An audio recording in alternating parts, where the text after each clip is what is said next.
رسول اللہ کی حدیث آ جائے گی سر تسلیم ہم، رسول اللہ کا فرمان ہمارا عقیدہ ہے، ہمارا منہج ہے، ہمارا دعویٰ ہے کہ رسول اللہ کا قول آ جائے، فعل آ جائے، عمل آ جائے، ہم اپنے سر کو جھکا لیں گے۔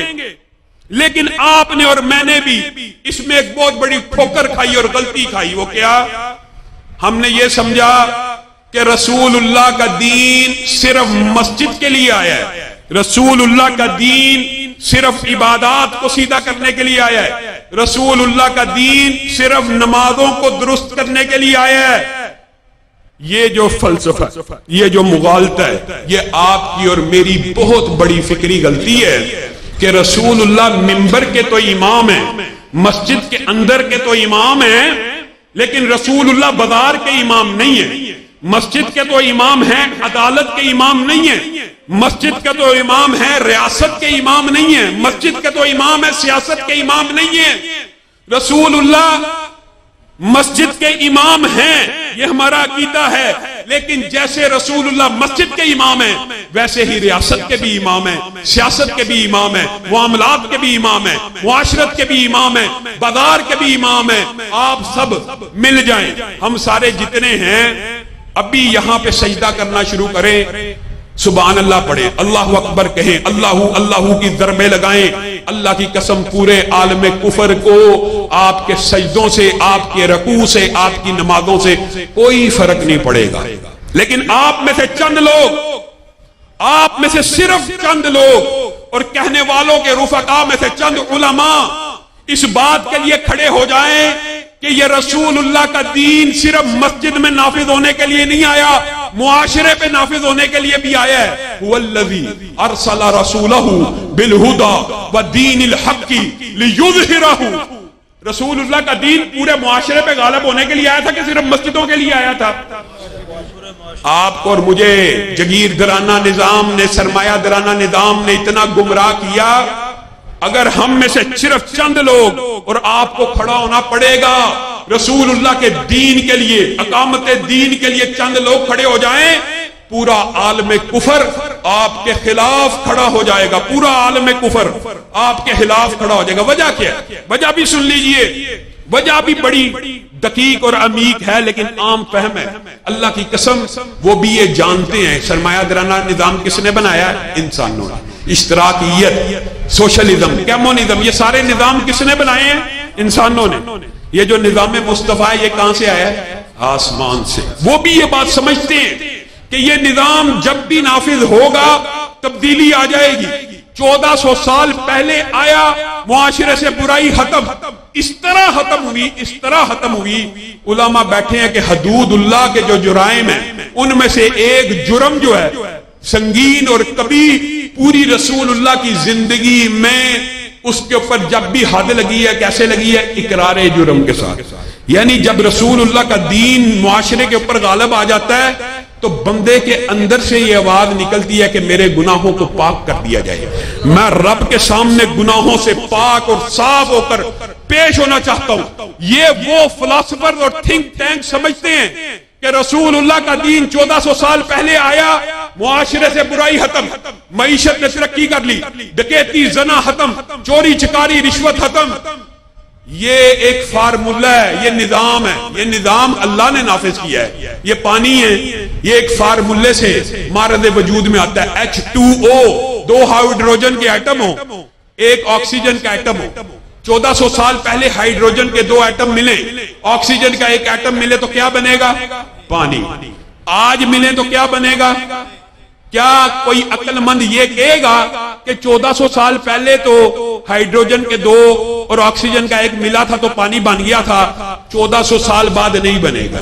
کوئی کہہ سکتا ہے؟ اور تو بھائیو یہ کلیہ ہے، دین ایک قاعدہ ہے، دین ایک قانون ہے، ایک دستور ہے۔ آپ کو گمراہ کیا گیا، یہ دین 1400 سال پہلے آیا تھا تب تو امن آ گیا، 1200 سال پہلے بھی امن رہا، 1000 سال پہلے بھی امن رہا، 400 سال پہلے بھی امن رہا، لیکن اب جو قوانین ہم نے بنا لیے ہیں، اب امن، سکون اور معیشت کی ترقی اس کے ذریعے آئے گی، اب اس دین کے ذریعے نہیں آئے گی۔ یہ کیسا مغالطہ ہے؟ آپ اس حقیقت کے اوپر ذرا غور کریں۔ پھر میں آپ کو کہتا ہوں نیٹ کا دور ہے، علم کا دور ہے، اٹھائیے اس نظام کے، اس دین کے ایک جز کو، پورے دین کو نہیں، بعض لوگ یہ بھی سمجھتے ہیں کہ حدود اللہ پورا دین ہے۔ حدود اللہ دین کا ایک جز ہے، کہ اسلامی جو سزائیں ہیں یہ دین کا ایک جز ہے، یہ کل دین نہیں ہے۔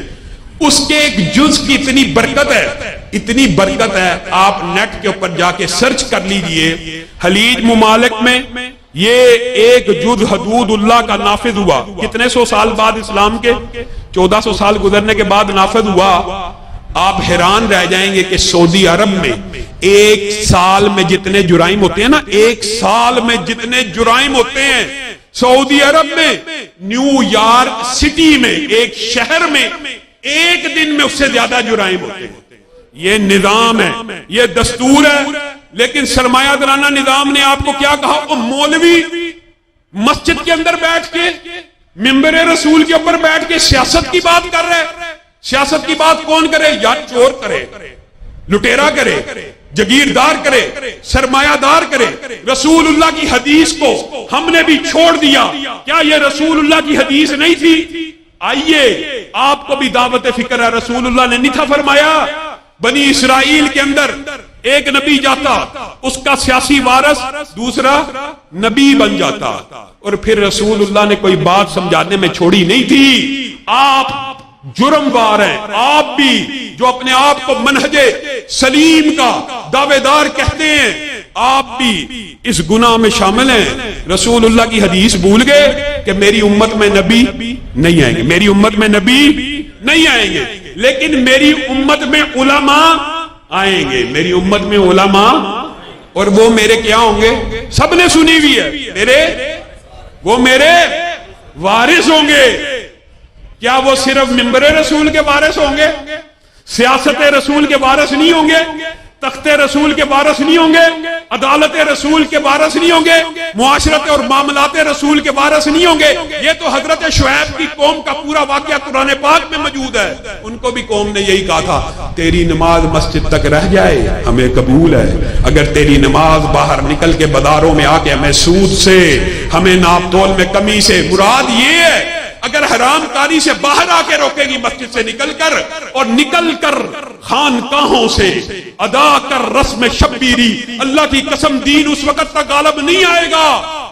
دین اس وقت تک غالب رہا، یہ بات بھی سمجھ لیجئے، جب تک مصلی کا امام ریاست کا امام رہا۔ رسول اللہ دنیا سے چلے گئے، ایمانداری سے آپ لوگ بتلائیے، رسول اللہ مصلی کا امام کس کو بنا کر گئے؟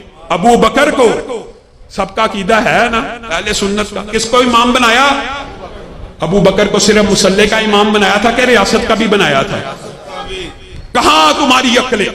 تمہیں کس نے یہ مغالطہ ڈال دیا کہ مولوی منبر رسول کے اوپر بیٹھ کے سیاسی بات نہ کرے؟ کیا سیاست رسول اللہ کی وراثت سے باہر ہے؟ کیا ریاست رسول اللہ کی سیاست سے باہر ہے؟ کیا عدالت رسول اللہ کی وراثت سے باہر ہے؟ یہ مغالطہ جگیرداروں نے، چوروں، لٹیروں نے آپ کو اس لیے ڈالا کہ اگر مولوی مل گئے، دین پسند مل گئے، اسلام پسند مل گئے، تو ہم جیسے چور، چکوں، رسا گیروں کو کون ووٹ دے گا؟ آپ سے، آپ بتائیے، آپ بیٹھے ہوئے نا، آپ سے میں پوچھتا ہوں، آپ بھی یہی جواب دیں گے۔ پی ٹی آئی کو کس نے ووٹ ڈالا؟ آدھے لوگ کہیں گے ہم نے پی ٹی آئی کو ووٹ ڈالا۔ نون لیگ کو کس نے ڈالا؟ آدھے لوگ کہیں گے ہم نے نون لیگ کو ووٹ ڈالا۔ آپ کس کے بندے ہیں جی؟ میں جی پی ٹی آئی کا بندہ ہوں۔ آپ کس کے بندے ہیں جی؟ میں نون لیگ کا بندہ ہوں۔ کوئی نون لیگ کا بندہ، کوئی پی ٹی آئی کا بندہ، اللہ کے بندے کہاں ہیں؟ نظام مصطفیٰ کے لیے کھڑے ہونے والے کہاں ہیں؟ دستور مصطفیٰ کے لیے، اس قرآن کے لیے کھڑے ہونے والے بندوں کی ضرورت ہے کہ نہیں؟ آپ مجھے بتلائیے وہ وقت کب آئے گا جب ہم میں سے بھی کچھ رجال پیدا ہوں گے، اور رجال چند ہوتے ہیں جو تحریکیں اور انقلاب کو بپا کر دیتے ہیں۔ اللہ کی قسم آج ضرورت ہے، آج وقت ہے کہ یہ نعرہ چھوڑ دیا جائے، عمران خان زندہ باد، نواز شریف زندہ باد۔ یہ نعرہ لگانے کے لیے ماں باپ، مولانا آپ سے بھی میں کہتا ہوں، اور یہ دانی بھائی سے بھی، کیا اس علاقے کے لوگ آپ کی مسجدوں میں بچے اس لیے پڑھنے کے لیے بھیجتے ہیں کہ وہ 8 سال پڑھ کے قرآن پاک کو حفظ کر کے باہر نکل کے عمران خان زندہ باد کے نعرے لگائیں، نواز شریف زندہ باد کے نعرے لگائیں؟ ان کو چاہیے اللہ کی قسم علماء اور دین کے طالب علم رہنما بننے کے لیے آئے، مقتدا بننے کے لیے آئے، راہبر بننے کے لیے آئے، پیشوا بننے کے لیے آئے۔ ایک مسجد کا مولوی اگر مسجد میں نماز کراتا ہے، عالم نہ بھی ہو، قاری ہی حالی کیوں نہ ہو، قرآن ہی پڑھنے والا کیوں نہ ہو، اس کو آگے کھڑا کرتے ہو کہ پیچھے کھڑا کرتے ہو؟ صرف ایک وقت ہوتا ہے جس وقت کوئی امام سے آگے ہوتا ہے، اور وہ وقت تب ہوتا ہے جب وہ دنیا سے چلا جاتا ہے، میت ہو جاتا ہے، صرف اس وقت امام سے آگے ہوتا ہے۔ باقی ساری زندگی امام کے پیچھے کھڑا ہونے کا درس یہ آپ بھول گئے کہ آج نظام مصطفیٰ زندہ باد کا نعرہ کون لگائے گا؟ اللہ کی قسم ہو سکتا ہے آج آپ کو یہ باتیں علامہ شہید کے فرزندان کی یہ باتیں آپ کو نکار خانے میں طوطی کی آواز لگے، لیکن ایک وقت آئے گا، ایک وقت آئے گا جس طرح علامہ شہید نے کہا تھا نا کبھی یاد کیا کرو گے، لیکن اس وقت ہم نہیں ہوں گے، تم اپنے بچوں کو داستانیں سنایا کرو گے۔ آج ہم یہ دعویٰ کرتے ہیں اللہ کی قسم ایک وقت آئے گا جب گھر گھر سے یہ آواز نکلے گی، دستور مصطفیٰ زندہ باد، نظام مصطفیٰ زندہ باد۔ اس وقت تم یہ بات یاد کرو گے کہ جس وقت یہ آواز اجنبی تھی، اس وقت شہید کے فرزندان اس بات کی صدائیں، اس بات کی اذانیں تمہارے کانوں میں دے رہے تھے۔ تو میرے بھائیوں 75 برس بیت گئے ہیں، ایمانداری سے بتلاؤ، اپنے گریبانوں کو ٹٹولو، 75 برس گزر گئے ہیں۔ کیا اہل اسلام تو ایک وسیع ہے، وسیع بات ہے، کیا میں اہل اسلام کی بات بعد میں کرتا ہوں، کیا اہل حدیث نے ان 75 برسوں میں ایک MNA کا حلقہ تیار کیا جہاں سے جیت سکے اپنی قوت بازو سے؟ جواب دو۔ ایک MPA کا حلقہ جیتنے کی استطاعت ہے اپنی قوت بازو پر؟ 75 برس بیت گئے، تھوڑے؟ آج ملک میں 3 کروڑ سے زائد ہو، پھر بھی تھوڑے ہیں۔ یہ جگیرداروں نے، سرمایہ دارانہ نظام نے، میں کہتا ہوں MPA بھی بڑی دور کی بات ہے، ایک یونین کونسل، ایک یونین کونسل آپ اہل حدیث نعرے کی بنیاد پہ نہیں جیت سکتے۔ کون ذمہ دار ہے؟ کون ذمہ دار ہے؟ کسی کو تان و تشنیع کرنا مقصود نہیں ہے، لیکن 75 برس تو بیت گئے، اس محرومی کا، اس کمزوری کا کون ذمہ دار ہے؟ آخر کچھ لوگ تو ذمہ دار ہیں نا۔ علامہ شہید اسی لیے کہا کرتے تھے زاغوں کے تصرف میں عقابوں کے نشیمن، کچھ لوگ تو ذمہ دار ہوتے ہیں، اور خدا نے دی ہے سروری انہیں کہ جنہیں معلوم نہیں ربش بندہ پروری کیا ہے۔ آپ اتنے کمزور نہیں ہیں جتنا ظاہر کیا جاتا ہے، اللہ کی قسم آپ صرف جتنے بیٹھے ہیں، آپ کو دعوت فکر ہے، جتنے بیٹھے ہیں جو سن رہے ہیں ان کی بات نہیں کرتا، جو اس مسجد کی چھت کے نیچے بیٹھے ہوئے ہیں، صرف آپ لوگ ارادہ کر لینا کہ ہم نے مولانا عطا الرحمن ثاقب کا اور یاسین یزدانی کا دست و بازو بننا ہے۔ اللہ کی قسم صرف اسی ایک یونین کونسل میں یہ چند دنوں کے اندر گرد و نواح سے 3000 سے زائد ووٹ منتقل کروا سکتے ہیں، لیکن اس کے لیے آپ کی ضرورت ہے۔ اور صرف اگر ایک یونین کونسل سے آپ ابتدا کریں، صرف ایک یونین کونسل سے آپ کی اپنے 3000 ووٹ جہاں رجسٹرڈ ہوں، کسی سرمایہ دار کے ترلے کرنے کی ضرورت ہے، کسی جگیردار کے ترلے کرنے کی ضرورت ہے؟ میں کہتا ہوں پھر بھی اگر آپ سمجھتے ہیں کہ یہ کام کر لینے کے بعد بھی الیکشن مشکل ہے، آپ گروہ بندی، آپ جتھے بندی، یہ ہمارا آئینی اور قانونی حق ہے۔ ہم نوجوانوں کو بلٹ کے ذریعے نہیں، بیلٹ کے ذریعے تبدیلی کا خواب دکھا رہے ہیں، اور ہاں ہیں، لیکن ایک بات جزوی طور پہ یہ بھی کر دینا چاہتا ہوں کہ ضروری نہیں ہے یہ تحریک چل جائے، ضروری نہیں ہے کہ پہلی دفعہ کامیاب ہو جائے، لیکن اللہ کی قسم اگر آپ جتنے بیٹھے ہیں، ہزاروں بیٹھے، سینکڑوں بیٹھے ہیں، آپ جد و جہد کریں، میرے رفقا کے بازوؤں کو مضبوط کریں، آپ اپنی ایک یونین کونسل کے جیتنے سے ارادہ کریں، صرف ارادہ کریں، ابھی صرف ارادہ ہی کر لیں۔ کل صبح کا سورج طلوع ہونے سے پہلے پہلے علاقے کے سرمایہ دار، جگیردار آپ کے پاؤں کے نیچے آ کے گر جائیں گے۔ قاری صاحب ہمیں بتلائیے آپ کا کیا کام ہے؟ وہ اپنی قوت اور طاقت تو مضبوط کرو، کم از کم اس مقام پہ تو پہنچو کہ تمہیں ان کے گھروں کے چکر نہ لگانے پڑے، ان کو پتا ہو ووٹ بینک یہاں ہے، قوت کا محور یہ ہے، طاقت کا مرکز یہ ہے، وہ آپ کے پاس آئیں. اور یاد رکھیے ایک بات، آپ سے وعدہ بھی لینا اور ایک بات آپ نے یاد بھی رکھنی ہے. لوگ بھی بعض اوقات عجیب و غریب باتیں کرتے ہیں. جی علامہ صاحب تحریک چلا رہے ہیں سیٹ جیتنے کے لیے. بالفرض سیٹ جیتنے کے لیے بھی چلا رہا ہوں، تو یہ جو باقی پارٹیوں کے امیدوار ہوتے ہیں یہ جمعدار کا الیکشن لڑے، یہ بھی سیٹ جیتنے کے لیے الیکشن لڑے ہوتے ہیں. یہ کس چیز کام کا الیکشن لڑے ہوتے ہیں. اور دوسری بات، یہ جو دینی اسلام پسندوں کے ذریعے سیٹ کا جیتنا پنجاب میں بہت مشکل ٹارگٹ ہے، بہت مشکل ٹارگٹ ہے، بہت مشکل رستہ ہے. لیکن یہ رستہ جتنا مرضی کٹھن ہو، جتنا مرضی تکلیف دہ ہو، ہم یہ چاہتے ہیں آپ بکھرے ہوئے قطرات ہیں تو مل جائیے کہ دریا نظر آئے، بکھرے ہوئے ذرات ہیں تو مل جائیے کہ صحرا نظر آئے. اور یاد رکھیے انقلاب کبھی نعروں سے، صرف نعروں سے، آہوں سے، سسکیوں سے نہیں آتا.